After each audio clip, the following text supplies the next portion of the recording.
We want to call our January 10th, 2022 committee meetings to order at this time.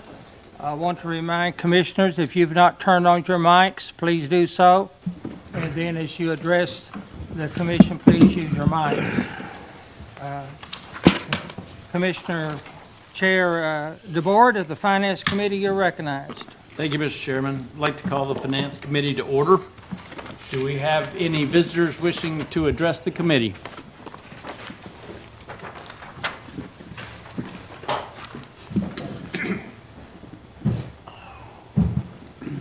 Good afternoon. My name is Edna Green. I live at 4981 Cameron Road. I have a question on what's on the agenda. Under new business, you have regional residential treatment facility. I want to know if that's the tapestry for women, then, so there's nothing online regarding this. We are here to discuss this, and that's what the purpose of that is. So, You told me that it is the tapestry for women. no, I'm not. Okay. I don't know what it is until we have our discussion.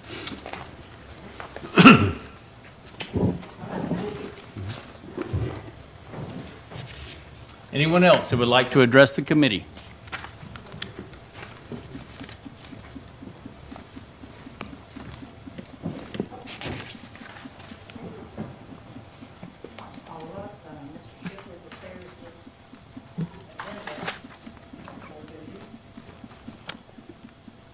Pardon, I didn't hear you. I understand usually the agenda is prepared under the supervision of Chairman Howard Schuler. Part of it is, yes. So do you know what this is? Not all of the details. No, I'm not aware of what all the details are. Ma'am, Do you know whether it's the tapestry for women? that I do not know. What do you know? Well, we're here to discuss it. I think we're going to find out. We'll discuss that in just a few moments. Sounds like Nancy Pelosi. We'll discuss it and then you'll know what it's about. Well, there you are.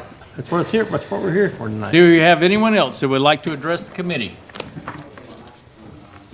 Is that mic working, Mayor? I think it is. I couldn't hear anything.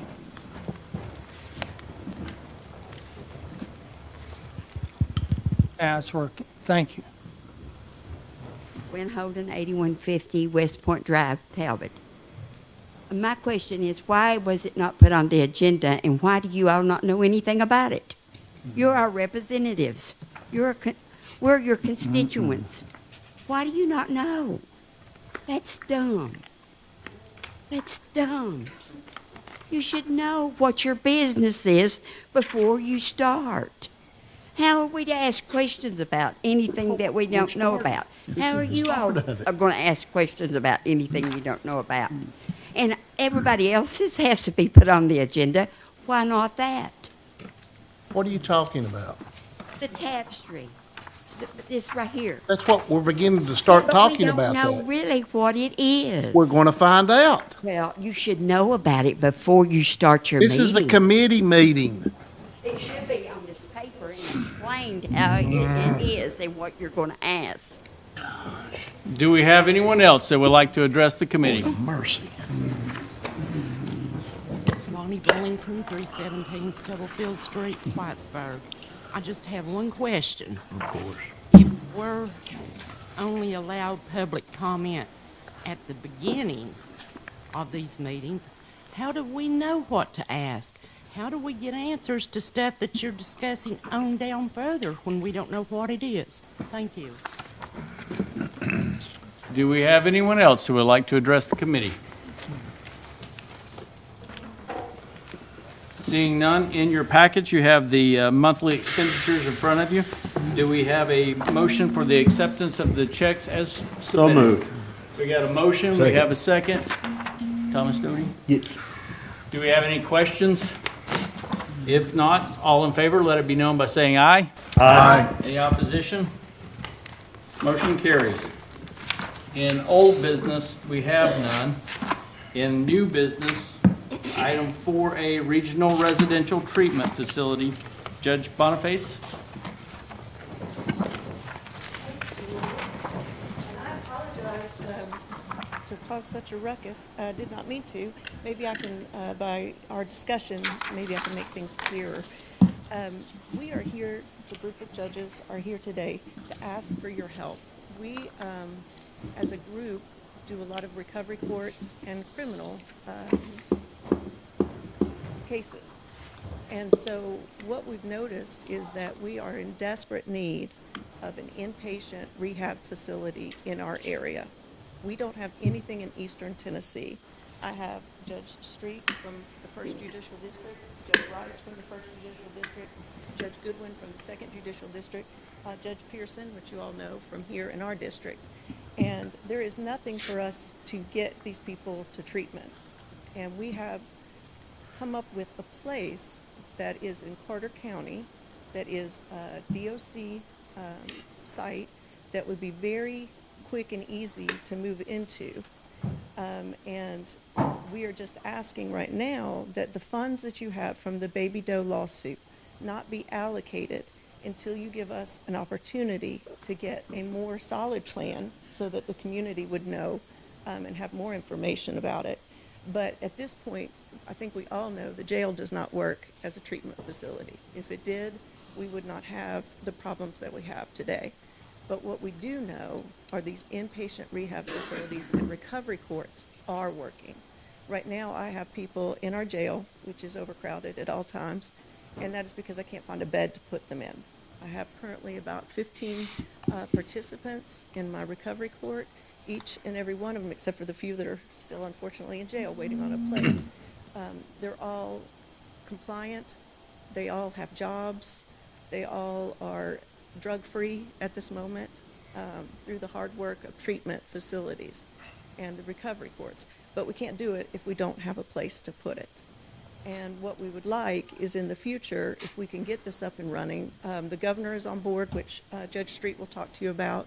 We have a lot of support for this. And eventually what we'd like to do is then hand the reins over to the counties to run this. We want to try to help you get up and running, but then we want to step back and be the judges and let the county governments take over how you run this facility. So with that having been said, I just beg for you to listen to my learned judge here, Judge Stacy Street. I'm Stacy Street. I'm a criminal court judge from the 1st Judicial District. You know, that covers Johnson, Carter, Unicoi, and Washington counties. Composition's much like the 3rd District is, with the rural counties and a couple of bigger places. I've been doing this job for a long time. I've been a lawyer for 30 years. I want to tell you a little bit about why we're doing this and what gave rise to it. Judge Rice and myself will close anywhere between 4,000 and 6,000 charges a year in our 4 counties. Judge Duggar, Judge Pearson does something similar down here in the 3rd District. You think about those numbers and what we do. Our jails in each county is full. We have Judge Goodwin here from the 2nd District, which is Sullivan County by itself. They just bid out an expansion for their jail. They allocated $80 million. Final costs come in at $95 million, $15 million over. And I say that because I live in Carter County. It's a county of about 52,000 residents.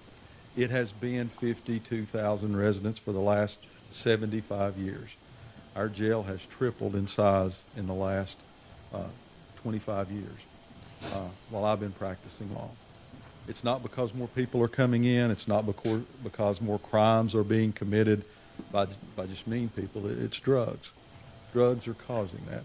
And when I talk about drugs tonight, you plug in whatever you think a drug is. Ladies, whatever your program is, I'm sure it's good. It used to be marijuana. It used to be cocaine. Then it was heroin. Then it went to crack. Then it went to methamphetamine. Then it went to opioids, which is the basis of the lawsuit we're talking about. Well, guess what? Now we're back to methamphetamine from Mexico, laced with fentanyl that's killing people. Not just getting them addicted, killing people. And over these years, and you cut me off, I can talk all night, but I'm going to be as brief as I can of what we're going to do here. Over the years, we've come up with a theory. There's about 4 reasons why people commit crimes. Number one, every now and then you'll have the one that made a mistake. Our system's ready to deal with that.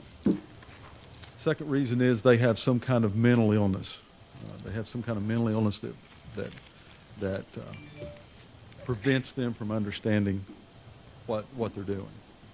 The third category is they have some type of addiction, and that's what we're talking about. We're talking about somebody that's addicted to some substance, whether it be alcohol, drugs, sex, whatever it may be. And the fourth category are, excuse my language, some people are just damn mean. And those jail cells should be reserved for category number 4, the people that are just mean. The problem we've got, though, is that people in category number 3, those that are addicted, they commit crimes over and over and over and over again. And over a period of time, they start beginning to look like somebody in category number 4. They're not mean, they've just got a real problem. And the only thing we've got to do right now is to put them in jail. And that not burdens only the jail, it burdens, look at your budgets for your medical at those jails. You look at your health department. You look at your child support collections. You look at everything else that you see. It's truly a trickle-down effect. And the problem is it's not trickling now, it's pouring down. Judge Rice in the 1st District, Judge Goodwin before that in the 2nd District started some recovery courts. Recovery courts take someone that is incarcerated and puts them in a court that we do. And I'll give you the sample that we have in Carter County. We got about 25, 30 people in that program right now. They see probation officers and they see treatment people 5 days a week in the first category. They are hands-on. They see them. They work under some circumstances they can. And then every Wednesday, Judge Rice and I meet with them in our courthouse in Carter County at the Justice Center. We say, how's your week going? How's this going? How are things going? How are your treatment going? And these recovery courts are all-encompassing. They help them get driver's license. They help them get birth certificates that they never had. They help them get Social Security numbers. They help them get insurance, back on TennCare that they've never had before. We bought dentures. We bought glasses. We fixed their hair. We bought them gym memberships. We taught them how to do a budget. You teach them how to be a good spouse or boyfriend or girlfriend. And it's all these things that recovery court does differently. And we've been highly, highly successful, as has Judge Boniface. Hers is a newbie court. It just started in the 3rd District. Judge Goodwin has the same success. The one thing that we're missing, though, that makes these programs even stronger, and ladies, I don't know what Tapestry is, but I'm certain it's a great program. Mayor Britton, we talked to him early about this program. I know the Jail to Work program. All these ancillary programs are very good, and we're not here to talk against anything. We're not here to talk about anything. Your program may be good. The one thing that's missing, though, the one thing that really makes a difference for somebody that's truly addicted to drugs is an inpatient residential treatment facility, an honest-to-goodness treatment facility. We're not talking about 28 days drying out. We're not talking about going to a methadone or Suboxone clinic. We're not talking about medication-assisted treatment. We want none of that in what we're going to be associated with. There's one drug and one drug only that we will allow, and it's a drug called Vivitrol. All Vivitrol does is a monthly injection that if you use drugs, if you use opioids or methamphetamine, it makes you deathly ill. It doesn't kill you, it makes you sick, and we know that they've done something at that point. This inpatient treatment would be 12 to 16 months long. And it is a true all-encompassing program. We have been beating the drum for this for a very long time, Judge Rice and I. We tried really, really hard. We met with the representatives not only from Hamlin County and the 3rd District, but 1st and 2nd at the Green Valley facility in Greenville. Tried our best to get that. It's tied up in a federal lawsuit. Everybody's fighting everybody. Nobody wanted it in their backyard, a drug treatment facility. So we just beat our head against the wall and beat our head against the wall. Last year, in spite of spending $300,000 to put a roof on this facility, there is a work camp in Roan Mountain called Northeast Correctional Complex Annex. And it is on the side of a mountain in Roan Mountain. It has got 12-foot razor wire around it, but it's not a prison, it's a domiciliary. Because the theory was when people were put there by the Department of Corrections 25 years ago when it was built, they're the gangs that went out and blocked in footers for your parks. They cleaned up. The crews, the road crews that went out, all went out of Roan Mountain. That's where they came, even down to here, nearest one they have. So it's domiciliary types. They've got beds and not necessarily cells. But there's a kitchen, there's a laundry, there's recreation, there's everything there that you would need for a residential facility. Because you're running a hospital, a college, whatever you want to call it, when you're running residential facilities. And it's a big deal. It's a big deal. This place is in pristine condition right now, with the exception of the sewer treatment plant that may have a short life, but we're dealing with that too. But it's not going to stay that way long because they shuttered it in September and moved everybody out to the main prison in Mountain City. And this building's just sitting there. And it's going to do nothing but deteriorate. So what we thought we could do is say, let's take this program that we've talked about, this residential program, and try to get this facility to do that. And the district attorneys for the 1st, 2nd, and 3rd district, including Mr. Armstrong, he couldn't be here tonight, but we're here with his blessings. When they had this Baby Doe lawsuit that came through, and that Baby Doe lawsuit was for the citizens of these 9 counties, from Hamlin County all the way up to Johnson County, the effect that opioids have had on our society, on your county government, on our lives, on people they care about, people they love, people we see every single day in the courtroom.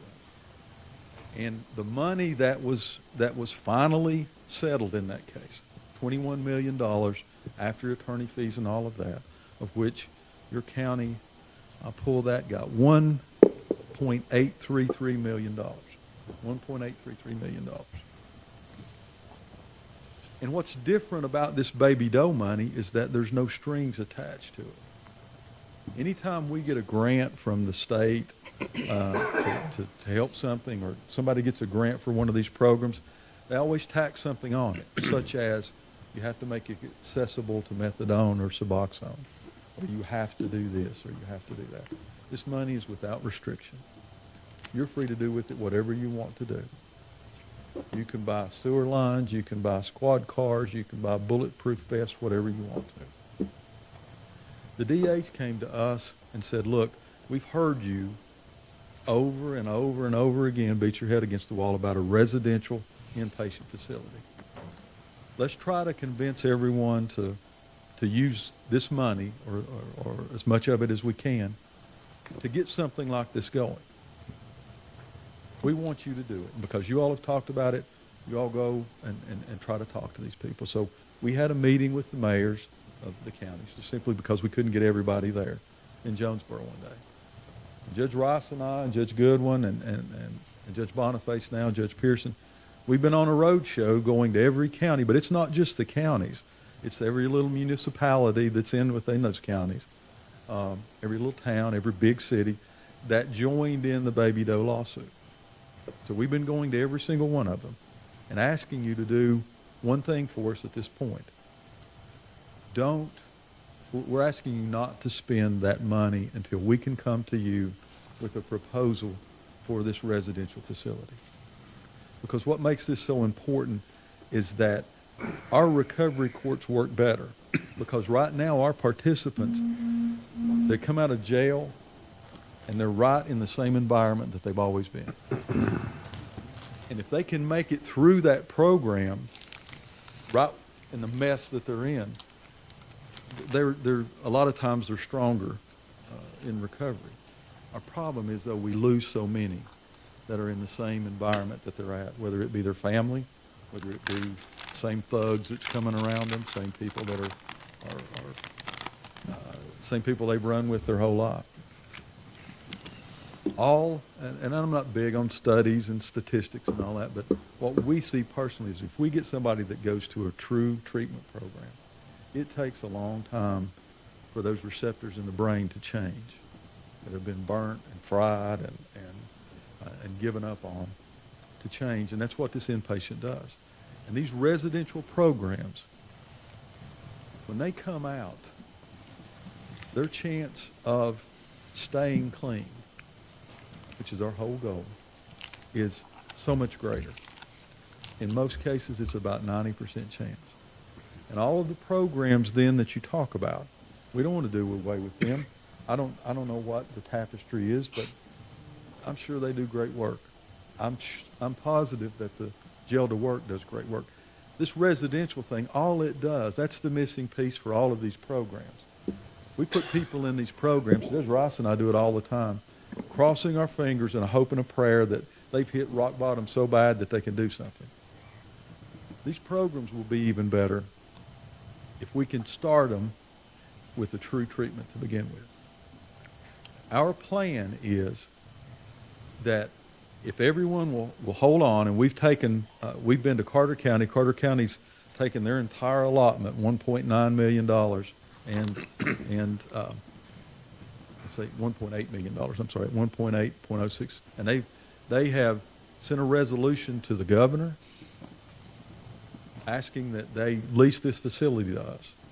The state of Tennessee got some bright idea that this prison's going to be worth some money, and it was going to go into general services, and they were going to sell it as condos or something. It's on the side of Ripshin Mountain in Crabtree, on top of an old dump, and it's not going to do anything but deteriorate. So Judge Rice and I were able, with the help of some representatives, to sit down across the table with the governor. And what sold it is also this. In Carter County, they're going to take an old Great Lakes building there, and they're going to make it a county-wide high school for vocational training, where they're going to teach HVAC, welding, cosmetology, meat cutting, chemistry classes, and so forth. So all of the county high schools that we have in Carter County are going to go there for training. What the mayor there has agreed to let us do, that when the high schoolers are just there during high school hours, in the afternoons and evenings when they're not there, those people that qualify, to bring them down from this facility to there and let them start getting their certification to be welder, to be mechanic, to be HVAC, cosmetology, whatever it may be. The governor, from that point on, came to us, and nothing's settled yet. That's why we're doing this kind of please just hold on tour that we're going on. He's talking very favorably, as are the people with the power and the money in Nashville, to lease that to an entity for $1 a year and give us about 10 years to do that.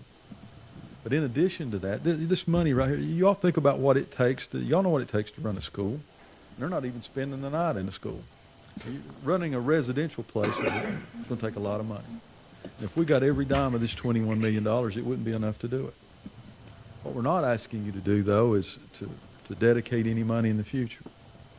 There are a number of grants that we're applying for at this point in time, one of which we stand a very good chance of getting, that has about $1.5 million of reoccurring expenses.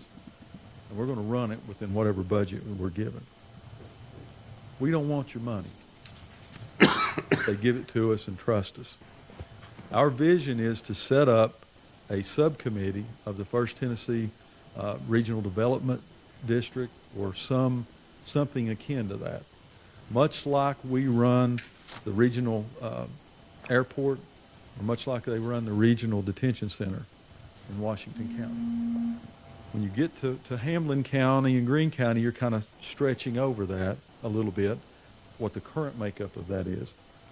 But our plan is to have some subcommittee of that, and that board of directors would be the mayor or the designees of the counties that agree to contribute money to this facility. And you all run it then. You all tell us what to do. You all decide what the budget is. And we proposed the people to run it and what the cost would be. And when Carter County dedicated their money only to this, we've gone back to them and they've set aside $7,500 for us to do a study to answer some of those questions that I'm sure is running around in your head. What's it going to cost every year to run this? How much toilet paper is it going to take? How much Clorox is it going to take? What do you do about sheets? What do you? We've got people on board, professionals that are going to give us that breakdown. And we'll come back to you if it's something that you're interested in and say, okay, here's our plan. Here's our cost. Here's what we think it's going to cost. And what can you do for us? And I end these little tour guides that we've been doing with everybody with a couple of thoughts. It is your money. You can do with it whatever you want to do. Every county has great needs. I know that. I know about Wi-Fi. I know about sewer. I know about water. I know about all the programs that they're passionate about and anything anybody else in here is passionate about. It's all important. You can do whatever you want to with this money. But what was important to the DAs and what was important to us is that baby Doe was born addicted to opioids. The first breath that little girl took, she was addicted. And the money that they got from this drug company, the $35 million was the total. So it's just a drop in the bucket, what it's caused from Morristown to Mountain City. Just a drop in the bucket.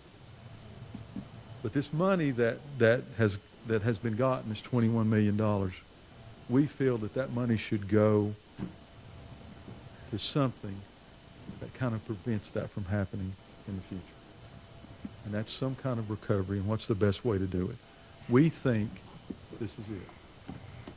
We think it's an abstinence-based program. And in Washington County, one of the commissioners said it best, and it's always my ending comment. If you have a pipe burst in your house, it floods, you get that big insurance check.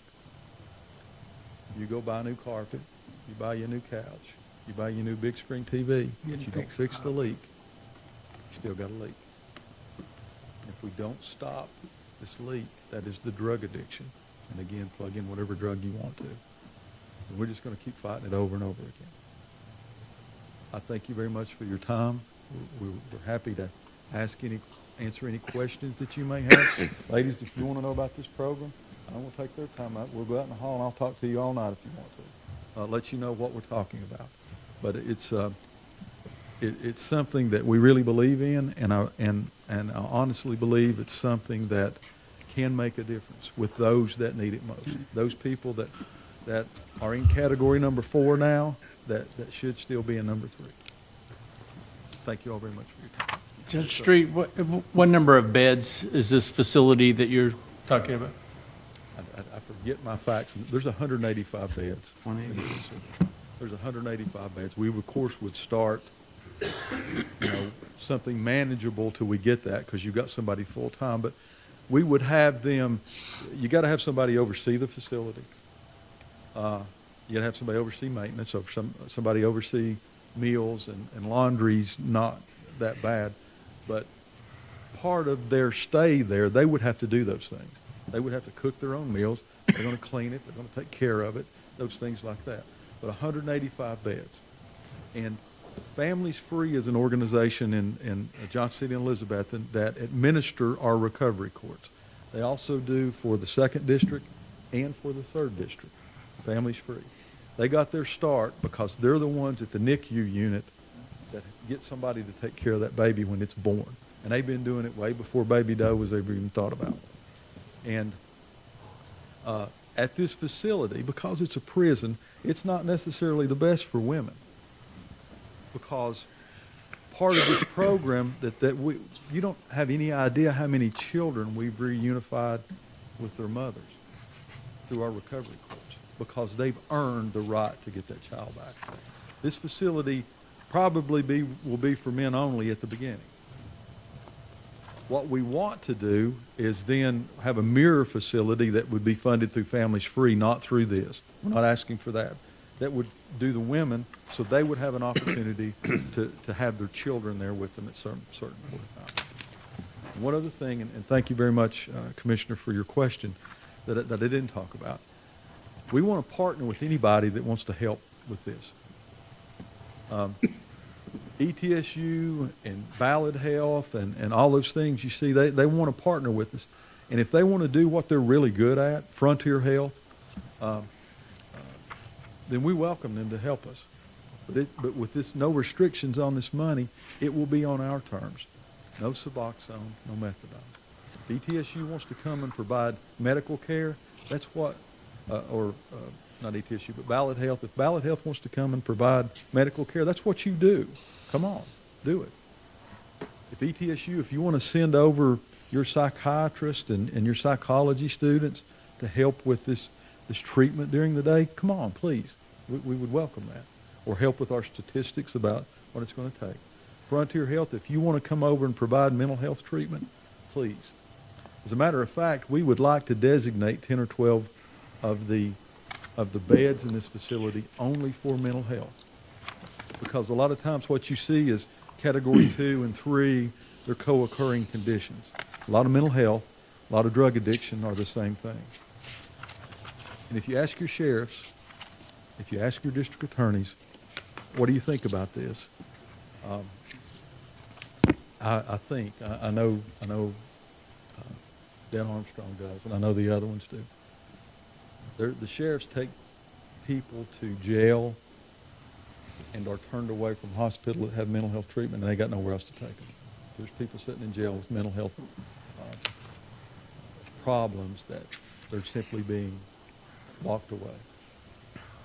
We would like to eventually see this facility to be somewhere that somebody could be taken safely, but not locked up in the sense of a jail cell with a bunch of inmates that's going to beat him or her up or treat them badly and just house them.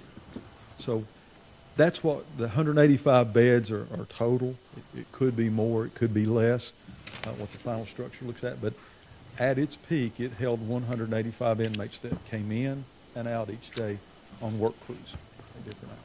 Judge, I have one for you. First of all, empathy. I understand, having been affected by addiction in my own family, more than extended family and close family. So I do understand in the rehabilitation and the time it takes. So understood. This is needed, and I hope that we can do that for you in some way. But I do have a question. When the counties come together and do this, like Commissioner DeBoer asked, the 185 beds, how will those beds be allocated priority-wise? I mean, per county? You get to decide that. Okay. You get So that- we'll that come committee will together. decide that. Well, it's like our jail is full of need, and we get that. So I'd like to see Hamlet County have their spot. Right. You know what I'm saying? Yeah. So. And, when we started talking about the structure for this, the one thing that I have no problem, and we've talked to every kind of county commission and city, we can't run it. We're prohibited by our jobs. We're on the, please hold on till we come back with you. But the beauty of this is that if you contribute, you've got a seat at the table. Then that will decide how that money is allocated, how the spaces are allocated. Now, we're not going to say, Johnson City didn't join in this lawsuit. And Johnson City didn't get any of the recovery. If we have somebody that comes through recovery court from Johnson City that needs help, we're not going to say, oh no, we didn't get none of your baby dough money, we're not going to treat you. We're not going to do that. We're just simply not. But somebody from Johnson City is not going to be sitting on the board making a decision how this money is going to be spent. And you all come up with whatever formula you want for allocation. And I'm telling you right now, I've been doing this a long time, and these judges that we have now work better together than any I've ever seen.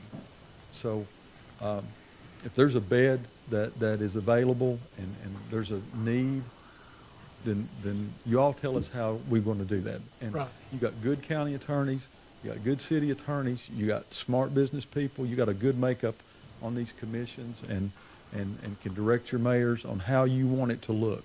And you all get an input on how it wants it to look. And whatever you tell us, We're going to run it to the best of our ability. And that's, and I'm not trying to avoid your question, because I can't tell you, because y'all are going to have to tell us. No, I got it, and thank you for that. It's just a matter of, the need is there, and we do recognize that as well. Thank you for bringing it to us. Sir, is this going to be strictly an in-house bit thing, or? At the beginning, it would be, but, you know, right now, what they're talking about is there's a place at Buffalo Valley that's a 28-day inpatient treatment facility. There's some others, and they do good. I'm not saying they're not, but that's sort of a dry out, you know, and then you come right back out where you're at.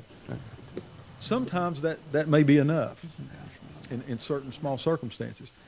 At this facility, we would like one day to see it. If somebody needed a 28-day and they have to sit in jail for a month, and it's costing the county taxpayers a month's stay in that jail, when we could have one wing of this, maybe 10 beds of a shorter program, then we would be open to that. We would like to see that. But the brunt of this is going to be an honest to goodness 12 to 16 months to really try to make a difference. Is this being built clinically off of any models that are already existing out there? Yes, sir. And Yes, sir. do you know which one? There is a Morgan County facility in DC4 in Nashville run by Judge Norman that is a program that he started from Davidson County. And we're taking that and integrating it into what we do. That one in Morgan County is actually adjacent to the Morgan County complex that opened up and replaced the old Brushy Mountain. They have kind of a separate facility there that's run a little bit differently. This facility is much more nicer and more conducive of what we want to do. But we're not just pulling it out of the air. It's a model that can work. And we'll adjust it accordingly. What kind of time frame do you have in mind where we would need to take action on becoming a part of this program? Legislators went back today, tomorrow maybe tomorrow or Wednesday. They go back down there. Our delegation said the hottest topic down there is redistricting. Very close on its heels is this facility in Rome Mountain, because we've lit a fire under somebody, and they really want it. So we now have that money that is being allocated by Carter County. They're conducting the study now to give us some raw numbers about what it's going to cost. And we would hope to have that sometime by mid-February, mid to late February, at least an idea of what the cost is going to be. And we're going to kind of push it to the mayors or their designees to say, if you want to form an exploratory subcommittee of the regional mayors or however you want to do that, then go ahead and we'll come to you all and then we'll come back to everybody else. Don't get mad at your mayors, because we ran into that in Washington County. They got mad because we talked to the mayor without talking to them, and they're like, we're not going to make anybody mad. We're going to talk to everybody that'll listen to us. We were just trying to see if there was any interest. And the DAs ask us to do this because they know. And I'm telling you right now, if 10 years ago, if you told me a criminal court judge whose job is to hear everything from moonshine to murder, and the voters want us to put people in the penitentiary, can't go to Walmart, can't go to Food City, say, Judge, what are you going to do about these drug dealers? That's how it used to be. 10 years now, I'm standing in front of these committees. They're standing in front of these committees saying, let's use some money to help people, help druggies instead of putting them in jail. And the reason why is I think everybody realizes jail alone doesn't work. If you fit in category number 4, that's what we're good at. We're really good at that. I'll put you away as long as you want to go if you deserve it. But now those same people are saying what Commissioner Cutshaw says. Everybody in this room knows somebody, loves somebody, or has somebody close to them that suffered from some type of addiction. And so now the tide has turned that now a criminal court judge is standing in front of you saying, I'll do my job. They'll do their job. We'll put the wage to the one that needs to. Let's do something else for somebody else, though, that needs some help. And that's kind of where we're at. So mid-February, late February, we hope to have that document and have it sent out and let the counties kind of determine what speed in which you want to go. Before this legislative term is up, we will know whether we will get the facility in Rome Mountain or not. It looks very promising at this point in time, but we're not in a position to say, we got it, we're going to tell you what we're going to do. But we've gone from nobody listening to us to everybody's listening to us. And we hope to know something, at least by the end of the legislative term, about what it would look like to lease this facility. Yes, sir. I think what you're asking for the county to do is just hold off on this opioid money that's coming in. Yes, sir. Yes, To sir. get first shot at it. Yes. To let you see what we've got, and then you decide how much you want to allocate. Okay. They may have the greatest program in the world, and I hope they do. And I know that the jail to work program is something that Mayor Britton has seen work in this county. We don't take anything away from anything, you know. And some counties in the state are flush with this COVID money and recovery money that's coming in, and trying to figure out what to do with it. All we're asking is just hold this money and let us come to you. And if it's not a proposal that you like, or you think we'd rather do Tapestry, then that's fine. That's fine. Just use it for something to address what gave rise to Baby Doe being born addicted, and what gave rise to this money to begin with. Okay. Anything? I want a bunch of judges and lawyers talking, because we'll talk all night, but they've got better points than I do. I'm Judge Lisa Ross. I work with Judge Street in the 1st District, and I know Roan Mountain may seem as far away as Memphis from you folks good folks down here in Morristown and Hamlin County, but trust me, it's a lot closer than where you're now sending folks for any kind of treatment that is of any substance. I've talked to Beth Boniface, your judge here, that is administering your recovery court regularly, and we struggle with this. She's sending folks to Nashville to the Davidson County Recovery Court that Judge Street mentioned. She's sending them in different places around the state. The Buffalo Valley facility that Judge Street mentioned, it's in Holenwald down between Nashville and Memphis. So Roan Mountain is next door compared to what we're dealing with now. And I just want to tell you briefly, I get to listen to Judge Street all the time, so while he's talking, I usually watch what the governing bodies that we're talking to are doing. All of you are nodding your heads while he's speaking. So let me just ask you folks a question. How many of you have had a constituent, a family member, a friend, a colleague, a worker, co-worker ask you, where can I put my son, my daughter, my wife, my boyfriend, girlfriend, whatever? They've got a problem. They've got a drug problem. I bet all of you would say yes. Okay.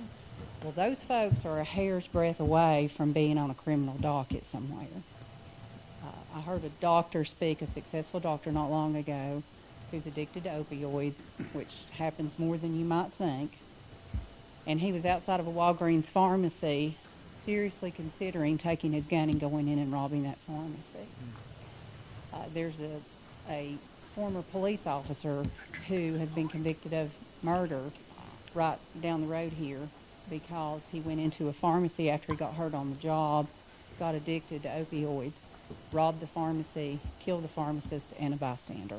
So trust me, it's not just druggies, okay? It's not just druggies. It's someone you know, it's someone you now respect. And the reason that this is getting momentum is because your DAs, the first, second, and third judicial district attorneys, their job is to put people in jail, prosecute criminals.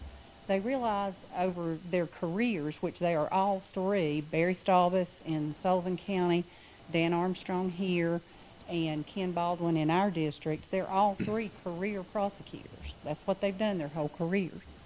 They see this is not working, so that's why they're supporting the use of these funds with the litigation they brought to fund this program. And I bet if you ask Mr. Lawson over here, the percentage of calls that he goes on his shift that's drug-related, 70 to 80% probably. That's what we're getting from every person we talk to in law enforcement that's got some experience and going on these calls. So it's a public health crisis. It's not just a criminal justice crisis, it's a public health crisis. But it spills over into thefts and robberies and murders and everything else. Keep in mind, though, that in these programs, violent offenders are not eligible. All right, we're looking at true people who are addicts, or sex offenders are not eligible. So, violent crimes not eligible. Okay, just to assure you of that. Our objective is basically we want to eliminate the customers of these true drug dealers. The folks that are sentenced up here in Greenville, federal court, that are dealing huge amounts of methamphetamine, heroin, fentanyl, they need to be in the penitentiary. We're looking to eliminate their customers, cut into their profit. That's what we want to do, and we want to help people. Judge Street told you, and this is what I really stood up to say, Judge Street told you that both Carter County and Sullivan County, thanks to Judge Goodwin and General Staubus, have both passed resolutions to reserve these opioid funds from the Baby Doe lawsuit until we can come back to you with more specific financial issues and specifics about how this is going to be run day to day. Judge Street and I went to speak to the town of Irwin.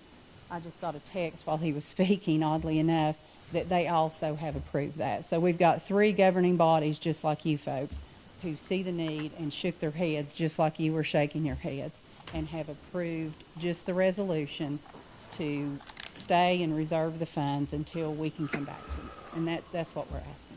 So thank you for your time. Thank you so much.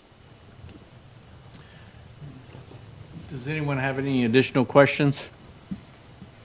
Not a question, Mr. Chairman, but a comment. I worked the drug recovery court under our general sessions judge prior to Judge Boniface getting it. I was the court officer there, and I saw a lot during the time that I worked there.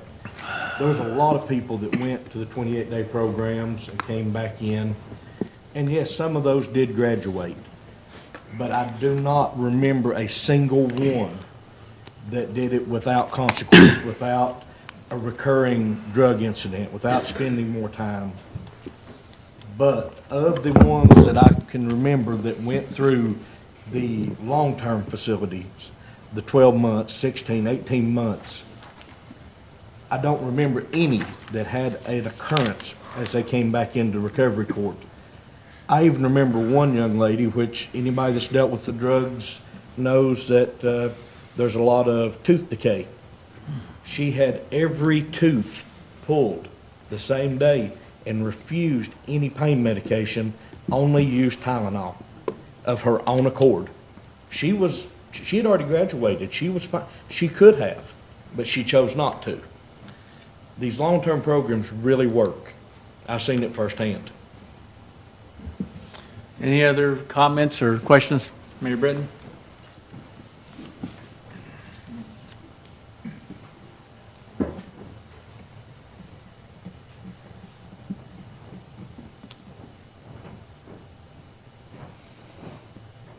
The judges and I had an hour-long conversation, if not longer, before Christmas, and they outlined the concept and that you guys heard tonight. And I hope that one of the things that you'll come away with is that the investments that you guys have made in the Jail to Work program, that's the result these folks want, because we've had excellent results in the Jail to Work program. So in lots of what they want to do, we are doing. One thing too, I think, Judge Street, you correct me if I'm wrong, is that this program's for felons. Correct. Okay. Now these are felons that are convicted in criminal court, and then go through the recovery court. And what we do with Jail to Work is both misdemeanors and felons. So with the felons, though, you have longer sentences, so you can do the longer programs. One thing I have no objection to to you guys voting to hold on to the money until they come back with more details of a plan. One thing that I would like is, one idea that I have for use of some of the money is a need in our current jail, and that can be transferred to the new one when it's completed, and that's a body cavity search machine. And that's a machine that the corrections officers can do to spot drugs that might be in a body cavity that offenders are trying to bring into the jail, which we have a problem with. And so I would like to reserve some of that money for that machine. Other than that, I'm open to any other use through this program. What's the amount on that one machine? We probably need to set aside a couple $100,000. I'm sorry, how much? 200,000. Mr. Chairman, I would move that we express officially that we're interested in the program, and then next month come up with a resolution. So a motion to reserve funds until Yeah. further? I'll second that. We got a motion, we got a second. Do we have any discussion? If not, all in favor, let it be known by saying aye. Aye. Any opposition? Motion carries. Thank you. Item 4B, the Justice Center project. Mr. Pettit? That's a hard act to follow.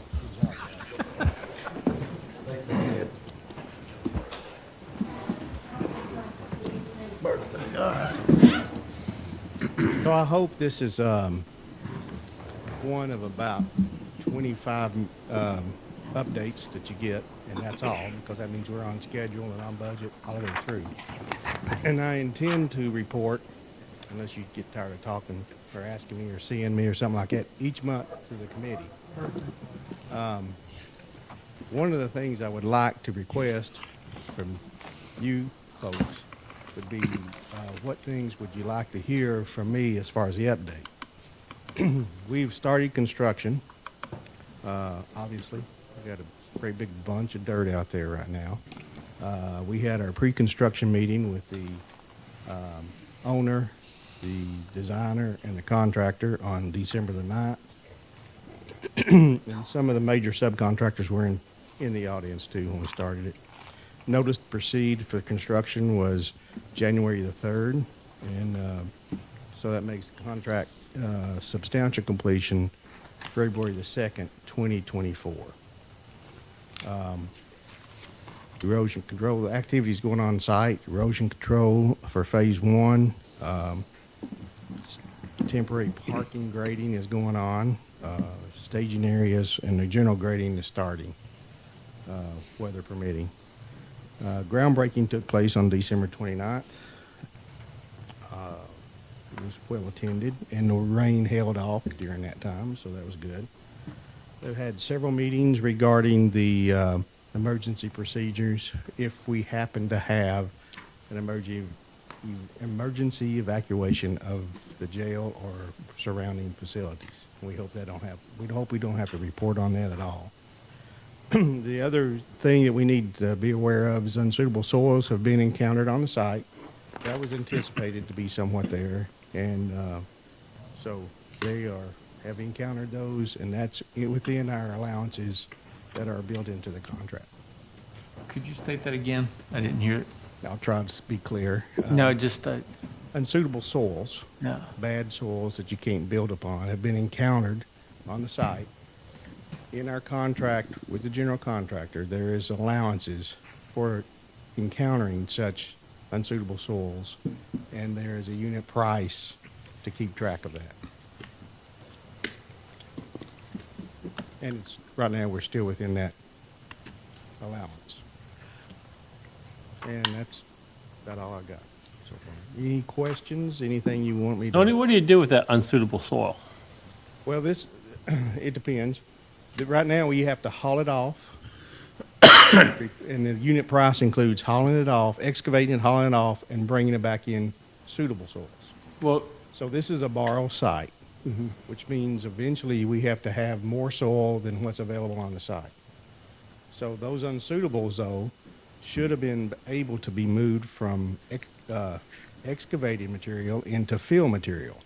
So now that's how come you have that allowance in there, because you got to replace that. so can't you build parking lots and stuff on it, unsuitable soil? It's too soft. It's Oh. too, You can't use it at I don't all. want to use the word rotten, but it's too rotten to Yeah. build a parking lot. You want to be able to roll your pavers over and not muck up your soils and stuff. Any other questions? Good Yeah, question. do you know if the builder has already ordered any of the materials such as steel for the Yes. project? Yes. His buyout, I think he told us, we had a regular meeting, we have regular meetings with the builder every other week. And he told us that he had about 85% complete buyout. Okay, So he's got contracts settled on 85% of it.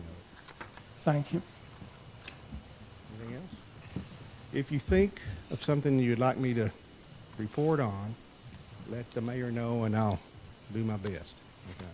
But it's going pretty good now.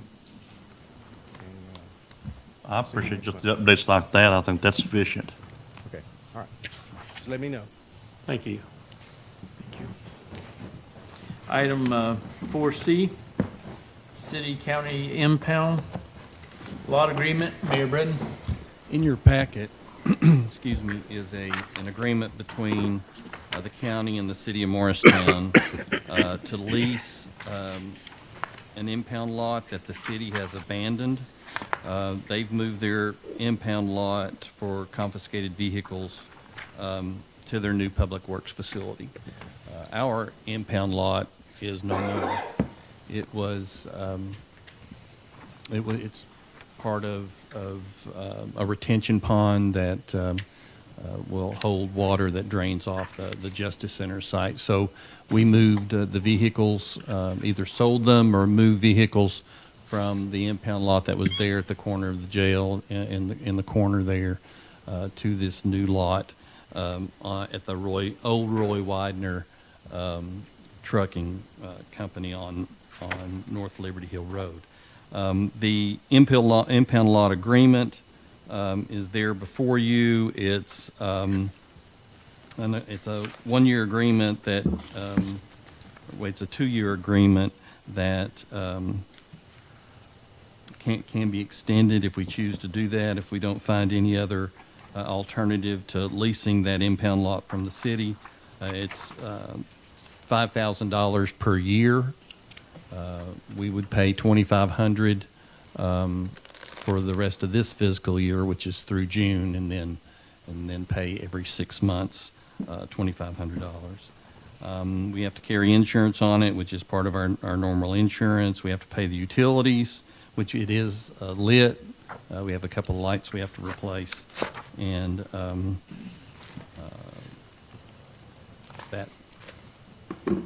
that's about it. But that's our choice right now for an impound lot. It's larger than the impound lot we had, and it meets our needs at this point as we look for other alternatives. Any security? The city had a alarm system on it, but it ended up going off a lot and causing more troubles than the benefit that they got out of it. So our sheriff's department chose not to continue the contract for the security system. So we're just using the impound lot only at our Roy Widener site. Correct.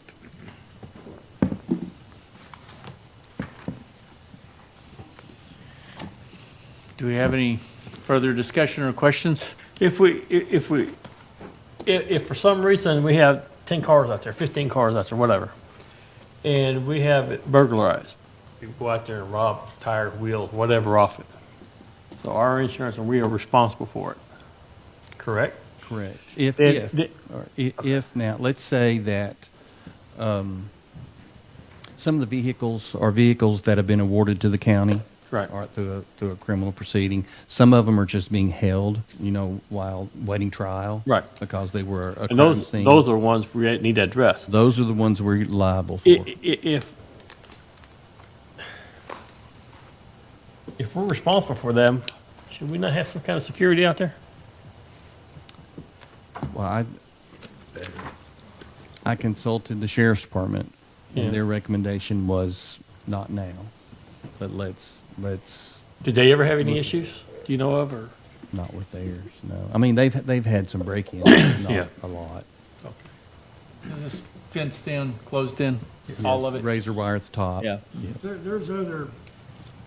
There's other forms of security too without having an alarm. It's just like a camera, on-site camera that can alert you if something's going on. And it doesn't necessarily mean that you got to run out there, but yet you can kind of have some type of surveillance at a low cost. It's just, That's true. you know, that's something we can talk about when we get there. We'll have the whole thing. Any further discussion? Store cars. And we got that, we're gonna have the whole thing, correct? Correct. Now, there used to be a furniture store outlet right there, or warehouse. They're closed down, my understanding. Is that correct? It's privately owned. Now, Oh, the only thing we're using, we're not using the whole campus. We're just using the impound lot, which is the upper lot. Yeah, it's a fenced-in lot on the upper.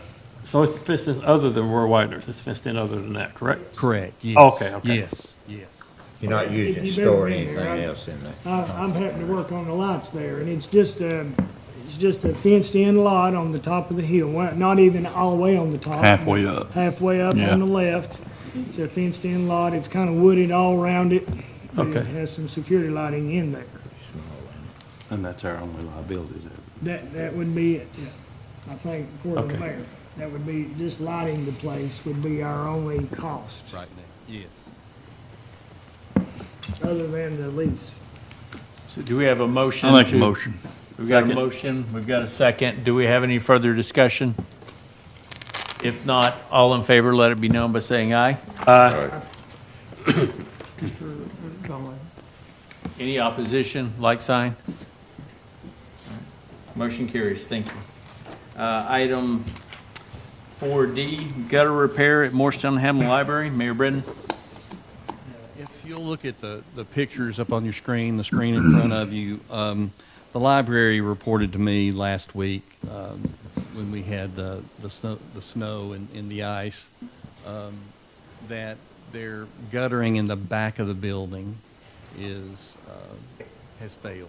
And it's rusted, it's got leaks in it, it's old and needs to be replaced. And ice came off this section, ice and snow came off this section and almost hit a patron one day last week. And so that got the attention of the library staff, and they contacted me, and they asked for the city and county to replace the guttering on the back of the building. They've gotten one price and are seeking others, and we can repair the guttering in the back of the building for about, I think the quote is $10,573. So, and that's just with one quote. We'll get two others, and That's just the back of it? that's just the back of it. So, That's just more quotes. In getting those quotes, would it help us if we got a quote on, a lot of buildings are putting a bar across on the roof to keep, keep the ice from. yeah, Yeah, we'll look at other alternatives as Okay. well. But, I mean, you know, obviously the gutter needs to be replaced, but then this other would add another protection dimension to it. Would we go in with the city on this? Yes, I've approached the city administrator, Tony Cox, and he's going to have it on the agenda, city council next week. So you're going to have an up-to-date quote? I'll have a better idea, yeah. We'll probably have to bid this because it's over $10,000, so we'll have to bid it. It could be considered an emergency purchase, but because of the threat to patrons, but we'll probably go through the Bidding. Bid process. bidding process. So you want us tonight to approve the bidding process? To approve that you would fund half of it, yes. I'll make that motion. We have a motion, do we have a second? Second. We got James Step. Any discussion? If not, all in favor, let it be known by saying aye. Aye. Any opposition? Motion carries. Item 4E, budget amendments. 4E1, Fund 101, Chancery Court. Ms. Hurst?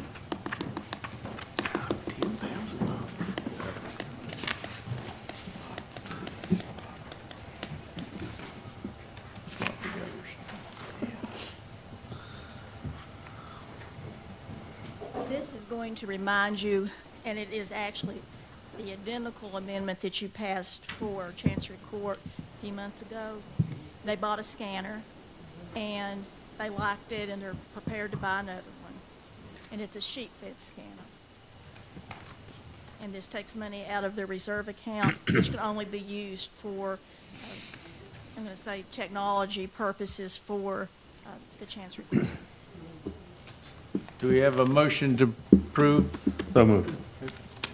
And second, Mr. Cutshaw? Any additional comments or questions? If not, all in favor, let it be known by saying aye. Aye. Any opposition? Motion carries. Item 4E2, Fund 101, Juvenile Court, $12,160. A number of employees in the juvenile court changed their health insurance selection, and in order to get through the year, they went basically from single coverage to family coverage. And this covers that additional expense for those employees. Make that motion. Got a motion, do we have a second? I'll second. Any discussion? If not, all in favor, let it be known by saying aye. Aye. Any opposition? Motion carries. Item 4E3, Fund 101, Juvenile Court for $26,510. This is the entry to add a child and family resource officer or resource case manager. This is the position that our school system voted to fund earlier in the year. We had some tentative numbers toward the first of the year. At this point, we have the actual numbers, and this case manager started on December 1st. So this appropriates the funding for that position and shows that the source of revenue for it is coming from that line that says contributions. That comes from the school system. I've been in contact with the school system. They're all on board. This just puts it, this budgets. Okay. Do we have a motion to approve? Mr. Cutshaw, do we have a second? Second. Mr. Goins? Any additional comments? Who has that position? It's someone named Michelle Johnson. I do not know this lady. I don't know if the mayor knows her. She goes by Shelley. She's got a degree in job experience in social work. Yes, she's been, I've seen her resume, basically. I mean, she's very experienced in this area. Good deal. Good deal. Any further questions or comments? If not, all in favor, let it be known by saying aye. Aye. Any opposition? Motion carries. Is that a full-time position? Yes, it is. And because, we had, and I have here, back during the budget process, we had some tentative numbers for a full-time, but since this didn't go into effect until December 1st, this reflects just this partial part of the year. Thank you. That's all I have, Mr. Chairman. Thank you, Chairman DeVore. At this time, the chair would recognize Chairman Tim Goins of the Public Service Committee. Thank you, Chairman. Any visitors wishing to address a Public Service Committee?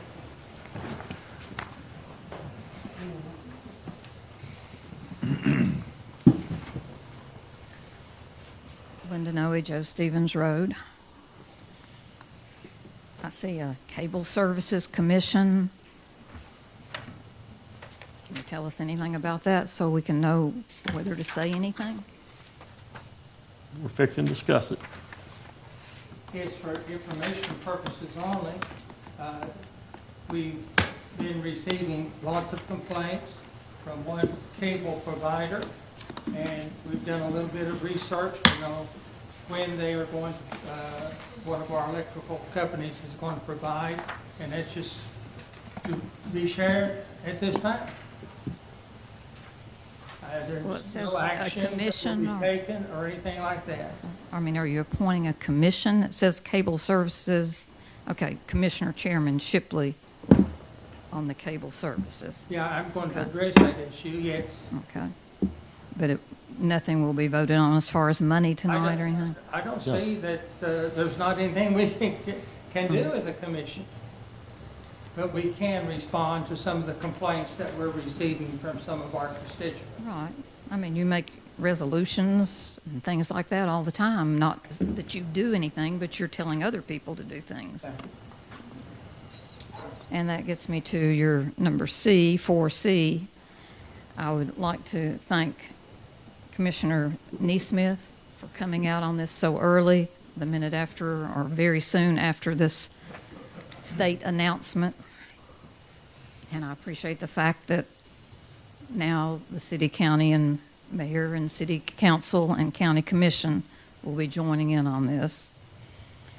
I am in contact with Laura McCoy Cunningham, who started the petition early on, and she has well over 1,600 last count I saw, and there may be more than that now.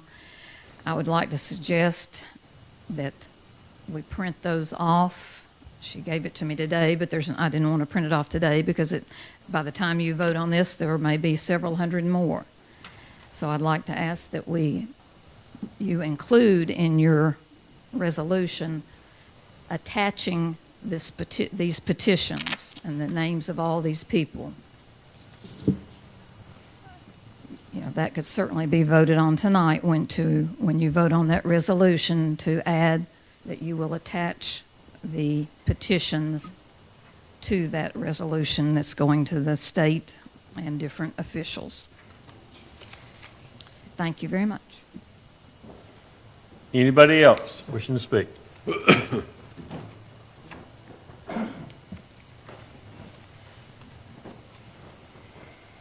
I just want to thank Wayne Neesmith for doing what he did.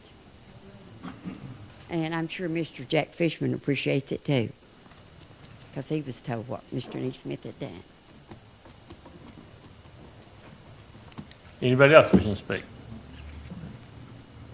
Seeing none. Item, no old business. Item 4A, cable services. Chairman? Some of us have received some complaints from some of our constituents concerning the cable cost from Spectrum. It seems like that every other month they have a price increase of around $20, and they turn some of them to us to see what we can do. And of course, our hands are tied with the services. However, Appalachian Electric has told me that they are going to start stretching their fiber optic cables next year, and it would take them 1 year to finish that, so hopefully they'll have all of their customers being served. We know that Holston Electric is also serving their customers now. I've been told that Marshtown Utilities is serving their customers as well. Right now, Appalachian Electric serves a small portion of our county, but hopefully by the end of 23, they'll be able to offer services to all of their customers, and that way it will provide some competition to some of our constituents as far as cable service is concerned. And that's basically all that I want to share with you, because you know, I know some of you have received some complaints as well. Okay. Do I have a motion? I don't think we need to deal with the motion on What? this, because That's it's true. just information I got purposes a only. question. Okay. Question? If they're complaining about their cost, that's just the price of doing business. No, not when you go up every other month. I 20 know, bucks or 10 I'm what I'm bucks. saying, you know, you've got, if you chose them, you could switch to one of these other Oh, yeah. carriers, Yeah. you know. Out of curiosity, is there overlap of any of these services, or are they working together to try to figure out a way to cover a larger geographic area? I don't think I don't know about the overlap. I know that two of those utility districts are working with each other on some projects. Now, whether they're working together on cable services, that I'm not sure. I know that Spectrum, their tower's over on 25.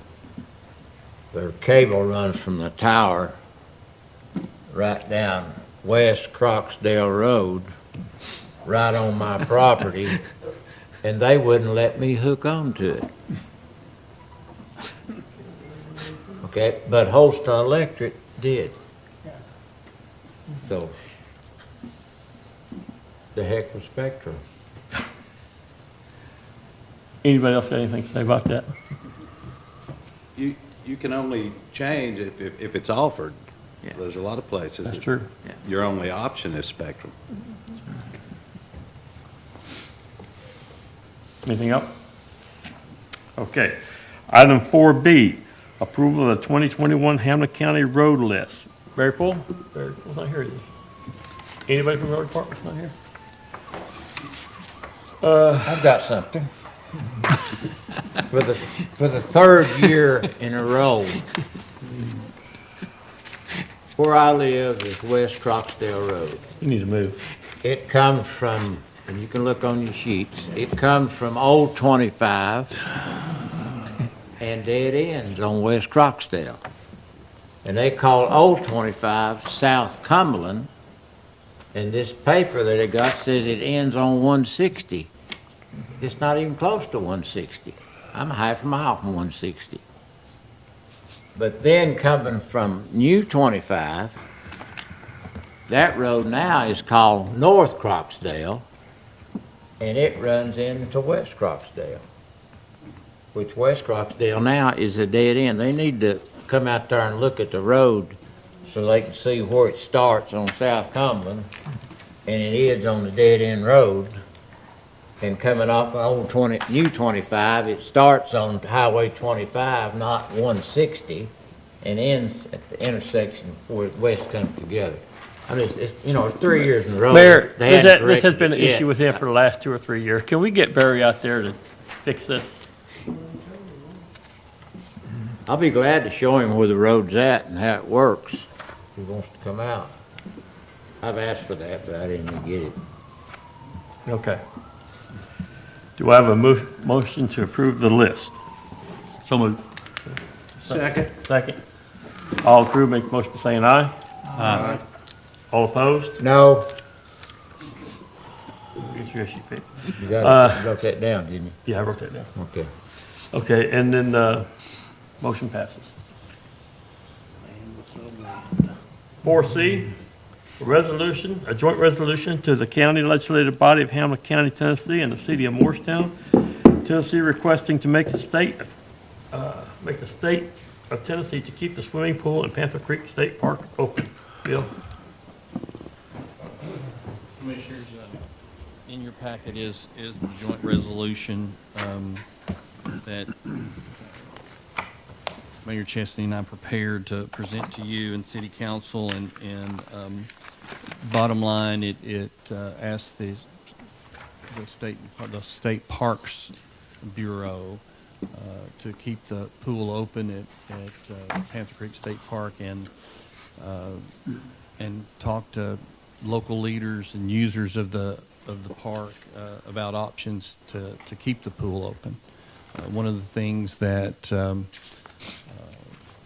think the biggest objection, or one of the objections to the decision, is how they came to the decision and without any local input. And so we're asking the state to start communication with local leaders and users of the park.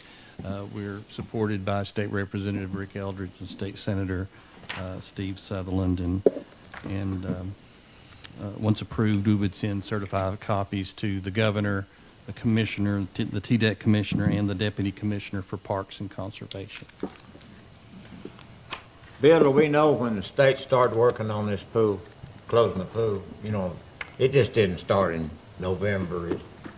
I wouldn't think so. They planned on it a while, so we were just, the citizens, We were told- Hamlin County just left out of the We were told equation. early December. Yeah. Do I have a motion? So moved. Got a motion, do I have a second? Second. We got another question for Bill. All in favor? Hang on a second. All in, go ahead. Are we gonna try to get together a plan, what we wanna do to attach to this resolution? Like, we'd like to take it and take the $400,000 and use it to fix the pool and add something to it? Are we gonna try to do that and try to show the governor how we can save him money by doing it our way? I think, now this is my opinion, I think first we have to start conversations, because we've had no conversations with the state about this except at that public hearing. They did not engage local input at all, so we've got to get some local input. That'd be the first thing that would happen, and then We need to get their thoughts discuss behind what it. you're talking about. And our state representative and senator do not advise us to give them any money at this time because the state has over $1 billion in surplus. And they're building a swimming pool at a park north of here. Then they just got through building a lodge at one of the other state parks for over $40 million. So I think they've got the money. They've just, as you have pointed out, Mayor, they completely ignored local input on this decision. And so I understand that Rick and Steve both are requesting a sit-down meeting with them when they get back to Nashville and discuss this issue. Any other questions or issues? All in favor, make a motion by saying aye. Aye. All opposed? Motion passes. Mayor, thanks for taking the lead on that and doing that. 4D, a resolution opposing the redistricting plan for the State House District to include Hamlin County. Bill? At your seat is a resolution that basically expressing the commission's opposition to the redistricting plan before the State House, which will be voted on the next couple of weeks. On your screen is a map of how Hamlin County is divided in the plan that has been approved by the committee that handled the redistricting for the House and Senate. And basically what goes into District 11 is part of in State House District 11, which is now represented by Jeremy Faison. The Witt polling precinct from our County Commission District 11 goes to House District 11, County Commission District 10, County Commission District 9, and County Commission District 8 are all in State House District 11. It's about 15,000 Hamlin County residents go into the 11th district, about 50,000 Hamlin County residents and 23,000 in Granger County make up the 10th district, the new 10th district. And Rick Eldridge, our current state representative, is going to vote against the plan. He's told House leadership that he's going to vote against the plan. And so this resolution supports Rick as far as in opposition to this plan, where Hamlin County has been represented by one state representative for about 50 years. So It seems like a slap in the face for Hamlin County to be such a hub of the area for industrial base and commercial and retail that they would try to divide our county like that. I disagree with it wholeheartedly, and I appreciate the resolution. Yeah, they're taking too much. I mean, gosh. You know what might be a good idea is that all 14 of us can make, if we all 14 be down there on the floor, house floor on the day they do this. But it's not fair. It's like. No, it's not fair at all. I mean, they're taking two counties adjacent to us, not that they're not important, they are. Cotton County and Granger County are, but Hamlin County is the hub. Right. They come here, they come here to work, they come here to serve, and they're dividing our voice. Mm-hmm. I agree. I agree. Bill, are they trying to keep like the numbers for each county? There's a range. Just like they do for the county, different districts in the county? Is they the same people that did this? That did each individual county district, like District 4, District 10, District 6? For county commission? Yeah. No. For the legislative body, I mean for Jeff Gardner's group. They just got through redistricting ours, where I gained some, Jim Stepp lost some, Akers lost some, Cutshaw gained some, so these are a lot. The county was redistricted. Right, but it was done locally. It was done locally. This was done on the state level. That was local? That was Okay. local. Okay. That was done locally. But what the county was, what our local was doing is trying to keep each district pretty close to the same amount of people. Yes, that's what our plan affected about 400 people. And that's what the state's trying to do now, to keep all those. Pretty much, yes, on the Pretty state much the level. same thing. Keep Greene County, third county about the same as ours, and Jefferson County about the same as Hamlin counties, and. Yeah, our population, Hamlin County's, from what I understand, about the minimum number of residents in a state house district was about 70,000, and we're at 65,000. So we didn't have enough people in Hamlin County to maintain, to keep whole. Well, whole as far as we're one whole district. Now, they could have drawn it where we're whole plus a part of another county, which that wasn't done. So. And some of these counties have been used to being divided for years. And two, during the day, our population well exceeds the 65,000 because they're coming here to work. That's what I think's unfair about it. We're providing these. Bill, are some of these other districts in Hamlin County gonna be going over to the fellow over in Granger County, state representative? Like District 13, 14?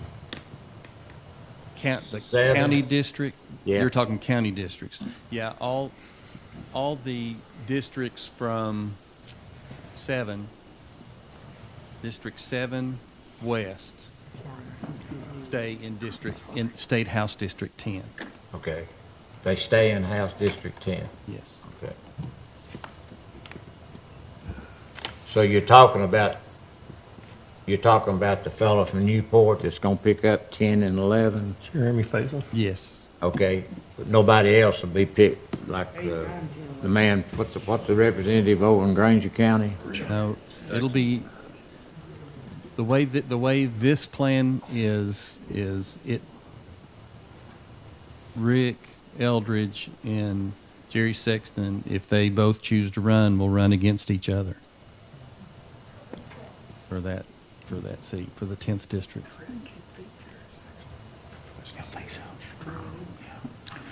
Okay, do I have a motion opposing the resolution? So moved. Do I have a second? Second. Any more discussion? Any, all in favor, say aye. Aye. All opposed? Motion passes. Chairman, that's all I have, thank you. Thank you, Chairman Allen. This time, the chair would recognize Chairman Stepp of the Calendar and Rules Committee. Thank you, Chairman. I call to order the Calendar and Rules Committee. Anyone wishing to speak this time may do so at this time. If not, any old business? We have no old business. Go to item 4A, review of regular calendar items with the taking of the vote off of 7A. We have a motion. So moved. We have a motion. We have a second. Second. Now, second, any discussion? All approved, say aye. Aye. Any opposed? Motion passes. Item 4B, review of consent calendar items. Do I have a motion? So moved. Motion, do we have a second? Second that also. Any discussion? If not, then all approve, say aye. Aye. Any opposed? Motion passes. Chairman, that's all I have. Thank you, Mr. Chairman, staff. I want to remind the commissioners before we leave that if you'll just pick up your notebooks and put them over there in Mrs. Bowman's park, you would have a great deal. Thank you. We'll stand adjourned.